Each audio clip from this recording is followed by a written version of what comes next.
اللہ نے انسان کی ہدایت کے لیے اس زمین پہ مسلسل انبیاؤں کو قائم رکھا تاکہ اللہ کے نبی انسانوں میں امن، سلامتی اور انسان میں محبت پیدا کر سکیں، ان کی اصلاح کر سکیں، اور بالآخر اللہ نے اپنے محبوب حضرت محمد مصطفیٰ صلی اللہ علیہ وآلہ وسلم کے ظہور کے بعد یہ حکم نافذ کیا کہ یہ محمد میرا آخری نبی ہے۔ بس رسول اللہ کہ دار الفنا سے دار البقا کی طرف کوچ کرنے کے بعد اصحاب رسول اور امام وقت مسلمانوں میں رسول اللہ کا پیغام پھیلا ہی رہے تھے کہ سن 60 ہجری ایک ظالم بدترین بادشاہ سرعام یہ کہنے لگا کہ کوئی خدا نہیں اور نہ ہی کوئی نبی ہے، نہ ہی کوئی قرآن، نہ ہی کوئی دین۔ وہ تخت پہ بیٹھ کے سرعام شراب پیتا تھا، زنا کرتا تھا، گناہ کرتا تھا، جھوٹ بولتا تھا۔ دولت اور لاکھوں کی فوج کے سامنے تمام مسلمان خاموش رہے، لیکن اللہ کے رسول حضرت محمد مصطفیٰ صلی اللہ علیہ وآلہ وسلم کا پیارا نواسا حسین ابن علی کھڑا ہو کے کہنے لگا، اے لوگو، میں گواہ ہوں کہ میرا نانا اللہ کا رسول ہے۔ قرآن اللہ کی طرف سے زمین پہ آیا ہے تاکہ انسان غریب اور امیر کے فرق کو مٹا سکے، عرب اور عجم کے اس تفرقے کو ختم کر سکے۔ اللہ کے نزدیک دولت نہیں بلکہ ایمان دیکھا جاتا ہے، اعمال دیکھے جاتے ہیں۔ لوگوں نے کہا، اے حسین ابن علی، یزید کے پاس لاکھوں کی فوج ہے، اتنا سونا ہے کہ وہ دنیا کو خرید سکتا ہے، اس کے سامنے کون اٹھے گا؟ وہ آپ کو شہید کر دے گا، آپ کے خاندان کو ختم کر دے گا۔ امام حسین علیہ السلام نے فرمایا، میری شہادت کی خبر تو میرے نانا نے مجھے بچپن میں ہی سنا دی تھی۔ اے لوگو، یہ پیغام حق ہے کہ اسلام اللہ کا دین ہے، اور اگر اللہ کے دین کے لیے اس حسین کو قربان بھی ہونا پڑا تو یہ میرے لیے فخر کی بات ہے۔ کیوں ڈر رہے ہو وقت کے یزید کے سامنے؟ اگر آج یزید تمہیں ختم بھی کر دے تو تمہارا خون ناحق اسلام کی گواہی دے گا، اور آنے والی نسلیں تا ابد تا حیات تمہیں یاد کرتی رہیں گی۔ لوگ ڈرتے رہے کہ اتنے بڑے ظالم بادشاہ یزید کے سامنے ہم حسین کا ساتھ کیسے دیں، لیکن امام حسین علیہ السلام مطمئن تھے۔ اس بات کا علم جب یزید کو ہوا تو اس نے اپنی فوج کو امام حسین کے قتل کے لیے بھیج دیا۔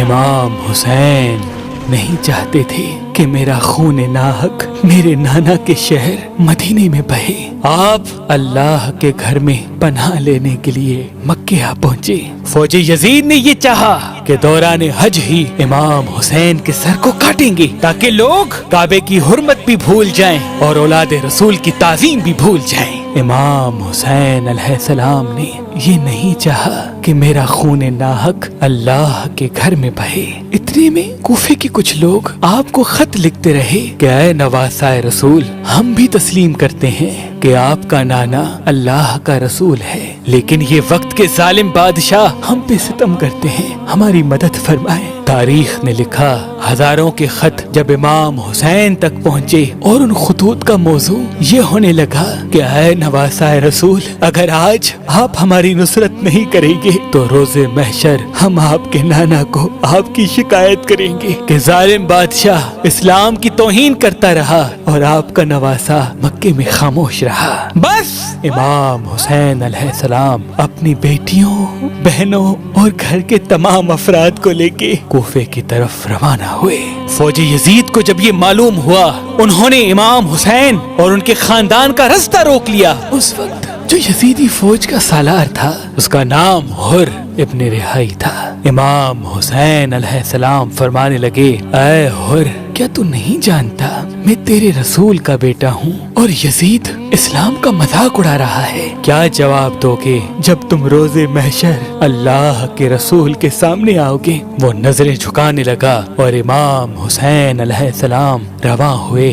تاریخ نے لکھا، ایک جگہ امام حسین علیہ السلام کا گھوڑا رک گیا، ایک آندھی اٹھی۔ بی بی زینب نے فرمایا، بھائی حسین اس زمین سے مجھے تیری خون کی بو آ رہی ہے۔ امام حسین علیہ السلام نے فرمایا انا للہ و انا الیہ راجعون۔ ہاں میری بہن، یہ وہی زمین ہے جہاں میرا خون ناحق بہے گا، اور یہاں سے تم کو قیدی بنا کے کوفہ و شام کی طرف لے جایا جائے گا۔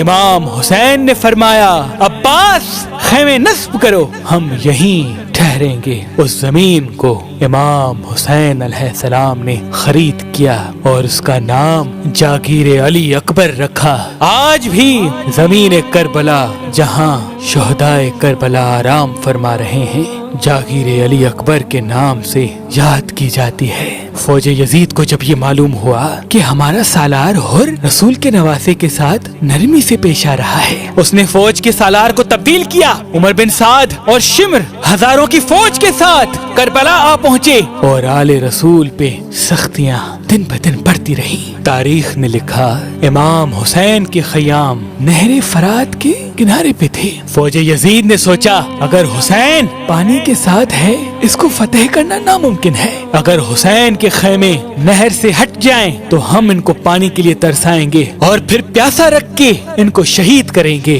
فوج یزید خیام حسینی کی طرف بڑھی اور کہنے لگی کہ وقت کے بادشاہ یزید کا حکم ہے کہ اپنی خیمے نہر سے ہٹاؤ۔ حضرت غازی عباس نے جب یہ سنا اپنی تلوار کو نیام سے نکالا اور کہنے لگے کس میں ہے ہمت کہ رسول اللہ کے خیمے نہر سے ہٹائے۔ اے لوگو، پانی اللہ کی نعمت ہے اور اللہ نے اس پانی کو بھی محمد و آل محمد کے صدقے خلق کیا۔ فوج یزید میں کوہرام برپا ہو گیا۔ امام حسین غازی عباس کے کندھے پہ ہاتھ رکھ کے فرمانے لگے عباس اپنی تلوار نیام میں رکھ، میں نہیں چاہتا کہ دنیا یہ کہے کہ رسول اللہ کا خاندان پانی کے لیے لڑا۔ عباس، ہم یہاں جنگ جیتنے نہیں بلکہ اپنے لہو سے اسلام کی صداقت کو بیان کرنے آئے ہیں۔ اپنے ہاتھوں سے جیسے تم نے یہاں خیمے لگائے تھے ویسے ہی یہاں سے خیمے نکالو۔ اللہ کی مرضی ہے کہ رسول اللہ کا خاندان پیاسا رہے اور ان کی پیاس کی شدت روز محشر تک زمانہ یاد کرتا رہے۔ غازی عباس کی آنکھیں نم ہوئی اور سادات کے خیمے نہر سے دور نصب ہو گئے۔ فوج یزید کا یہ کہنا تھا کہ اے حسین، مان لو کہ یزید سچ کہہ رہا ہے، کوئی دین نہیں، کوئی اسلام نہیں۔ امام حسین علیہ السلام فرماتے تھے اے لوگو، اللہ گواہ ہے کہ اسلام اللہ کا دین ہے، میرا نانا محمد مصطفیٰ صلی اللہ علیہ وآلہ وسلم اللہ کا رسول ہے، قرآن اللہ نے زمین کی طرف بھیجا ہے، مجھے مار بھی دو گے تبھی بھی میرے خون کا قطرہ قطرہ رسول اللہ کی نبوت کی گواہی دے گا۔ حکومت، دولت اور طاقت کے سامنے نہ جھکو، یاد رکھنا یہ طاقت، حکومت ختم ہو جائے گی، اللہ کا دین تا ابد تا حیات باقی رہے گا۔ لیکن افسوس، فوج یزید دن بدن آپ پہ ظلم بڑھاتی رہی کہ آپ یزید کی بیعت کریں، یہاں تک کہ آپ کا پانی بند کر دیا، آپ پیاسے رہے۔ تاریخ نے لکھا امام حسین کا خاندان 3 دن کرب و بلا میں پیاسا رہا۔ فوج یزید اس کوشش میں تھی کہ حسین کے خاندان کو اتنا ستائیں، اتنی تکلیف دیں کہ وہ ہماری بات مان لے۔ امام حسین کے عزیز و اقارب کو کرب و بلا میں قتل کیا گیا۔ آپ کی آنکھوں کے سامنے آپ کے بیٹے علی اکبر کو جو ہم شکل پیغمبر تھا مارا گیا، آپ کے بھائی عباس کو نہر کنارے سلایا گیا، آپ کے بھائی کے بیٹے قاسم کی لاش کو پامال کیا گیا۔ آپ اپنے 6 ماہ کے بچے علی اصغر کو میدان میں لے کے آئے اور فرمانے لگے اے لوگو، تمہاری جنگ تو اس حسین سے ہے، یہ 6 ماہ کا معصوم بچہ 3 دن سے پیاسا ہے اور پانی نہ ہونے کی وجہ سے اس کی ماں کا دودھ بھی خشک ہو گیا ہے، اے ظالمو، اس معصوم بچے کو تھوڑا سا پانی پلا دو۔ فوج یزید زور زور سے ہنسنے لگی، اپنے جانوروں کو پانی پلانے لگی اور باقی پانی کو زمین پہ پھینک کے یہ کہنے لگی کہ جو ہمارے بادشاہ کی بیعت نہیں کرتا وہ ہمارے نزدیک کافر ہے اور یوں کہہ کے علی اصغر کی طرف تیر چلا دیا۔ رسول اللہ کے اس 6 ماہ کے چراغ کو بھی تیر مار کے بجھایا گیا۔ جب کرب و بلا کے میدان میں کوئی نہ رہا، امام حسین آخری سلام کر کے میدان میں آتے ہیں اور فرماتے ہیں، اے لوگو، کیا سمجھتے ہو کہ اس ظلم سے تم اسلام کو مٹا دو گے؟ نہیں، اسلام اللہ کا دین ہے اور اس کا محافظ اللہ ہے۔ اگر تم میرا سر بھی کاٹو گے تو وہ بھی اللہ کے دین کی صداقت کو بیان کرتا رہے گا۔ تاریخ نے لکھا، ہزاروں کی فوج علی کے اکیلے بیٹے سے لڑتی رہی اور یہاں تک کہ وہ بھاگتے بھاگتے میدان چھوڑنے لگی۔ امام حسین علی کے بیٹے علی کی طرح میدان میں کرار رہے اور ایک ایک ظالم کو فنار کرتے رہے۔ فوجی یزید نے سوچا کہ اس کی رگوں میں علی کا خون دوڑتا ہے، اس کو قتل کرنا ناممکن ہے، دور جاؤ اور تیر چلاؤ۔ تاریخ میں لکھا، ہزاروں کی فوج دور سے ایک حسین پہ تیر چلاتی رہی، کوئی بھالا پھینکتا رہا، کوئی نیزہ مارتا رہا۔ جس کے پاس مارنے کے لیے کچھ نہ تھا، وہ کربلا کی زمین سے پتھر اٹھا کے امام حسین کی طرف پھینکتا رہا۔ اتنے میں آواز غیب آئی، بس حسین، تیرا اللہ تجھ سے راضی ہوا، بس حسین۔ امام حسین نے رزم بقضائے و تسلیما لامرہ ہی پڑھا اور اپنے ذوالفقار کو نیام میں رکھ دیا۔ تاریخ نے لکھا، امام حسین کے جسم مبارک کو اتنے تیر لگے کہ جب نواسۂ رسول گھوڑے کی زیر سے زمین پہ آئے تو نہ زین پہ تھے نہ زمین پہ تھے، تیروں کے مسلح پہ۔ امام حسین اللہ کا شکر کر رہے تھے کہ اے اللہ، تیرے دین کے لیے اس حسین کا خون قبول ہو۔ فوج یزید جھومنا شروع ہو گئی، خوش ہونا شروع ہو گئی کہ آج کے بعد یزید کے خلاف کوئی آواز نہیں اٹھائے گا، ہم نے رسول کے نواسے کو قتل کر دیا۔ اور یوں کہتے کہتے امام حسین کا سر کاٹنا شروع کر دیا، رسول اللہ کی بیٹیوں کے خیموں میں آگ لگا دی، رسول اللہ کی بیٹیوں کے سر سے چادر کو چھین لیا، امام حسین کی لاش کو پامال کر دیا۔ یزید کا یہ حکم تھا کہ حسین کا سر کاٹ کے میرے پاس لے کے آؤ اور ان کی بہنوں اور بیٹیوں کو قیدی بنا کے میری دربار پہنچاؤ۔ نوکے نیزہ پہ نواسۂ رسول کا سر سوار کیا گیا، رسول اللہ کی نواسیوں اور بیٹیوں کو بے پردہ کر کے رسیوں میں باندھا گیا اور کوفہ و شام کی بازاروں میں پھرا کے ان کو پتھر مارے گئے۔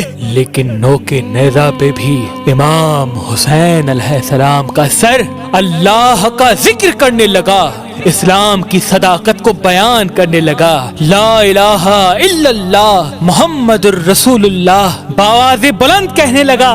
لوگوں نے اسلام کی صداقت اور رسول اللہ کے خاندان کی سیرت کو دیکھا تو وہ دنگ رہ گئے، اور جب یزید کے دربار میں قیدی سید امام سجاد زنجیروں میں جکڑ کر خطبہ دینے لگے تو یزید کے محل میں ہی یزید کے لوگ یزید کے خلاف ہونے لگے، اور یوں یہ یزید کے خلاف بغاوت زمانے میں پھیل گئی۔ ہر کوئی حسین زندہ باد کہنے لگا، یزید مرد آباد کہنے لگا، اسلام زندہ باد کہنے لگا، ہر ظالم کو مرد آباد کہنے لگا۔ آج بھی اذان گونجتی ہے، رسول اللہ کا کلمہ بچہ بچہ پڑھ کے ان کی نبوت کی گواہی دیتا ہے۔ آج بھی قرآن کو مسلمان سینے سے لگا کے اس کو چوم کے اللہ کی کتاب تسلیم کرتا ہے۔ یہ سب امام حسین کی اس کرب و بلا میں قربانی کا صلہ ہے۔ سلام ہو رسول اللہ کے خاندان پر جنہوں نے سب کچھ قربان کر کے اللہ کا دین اسلام قیامت تک زندہ کر دیا، اور قیامت تک کوئی بھی یزید اسلام کی صداقت پہ انگلی اٹھا نہیں سکتا۔ سلام ہو نواسۂ رسول امام حسین پر، نواسۂ رسول